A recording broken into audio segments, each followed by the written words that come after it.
क़यामत के दिन हिसाब व किताब लेने का मकसद ये है। कुछ इश्क़ मुस्तफ़ा फरमाते हैं फ़कत इतना सबब है इनेक़ाद बज़्म माशर का कि उनके शान महबूबी दिखाई जाने वाली है। सरकार अपने इकरार सल्लल्लाहु अलैहि वसल्लम की शान रब्बे ज़ुल जलाल बताएगा कि मेरा प्यारा हबीब है, मेरा प्यारा महबूब है। फरमाया आज के दिन मैं अपने प्यारे हबीब सल्लल्लाहु अलैहि वसल्लम की शफ़ाअत कबूल करूंगा।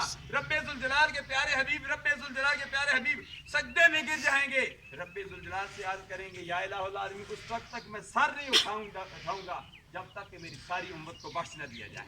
जरूरत इस अम्र की है कि हम सही मानों में उम्मती बने। उम्मती, हम सरकार के उम्मती तो हैं, लेकिन आपके लिए, मेरे लिए, हम सब के लिए दावत फिक्र है कि हम उम्मती होने का कितना सबूत दे रहे हैं।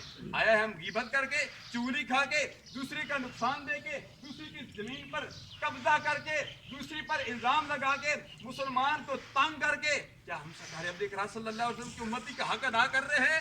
नहीं नहीं, ये उम्मती का हक नहीं है। हक ये है कि सरकार अक़रार सल्लल्लाहु अलैहि वसल्लम की तालीमात पर अमल किया जाए। अल मुस्लिम मन सलिम अल मुस्लिमूना मिन लिसानिही व यदिही, मुसलमान वो है, मैंने ये अपनी किताब पैगाम मुस्तफ़ा में ये हदीस नकल की है।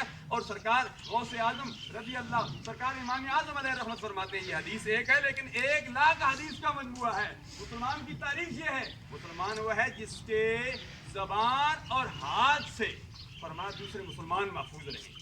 हमारे लिए लम्हा फिक्र यह है कि हमने अपनी ज़िंदगी का मुआफ़ा करना है कि हमने अपनी ज़बान से, अपने हाथ से किसी मुसलमान को तकलीफ़ नहीं देनी।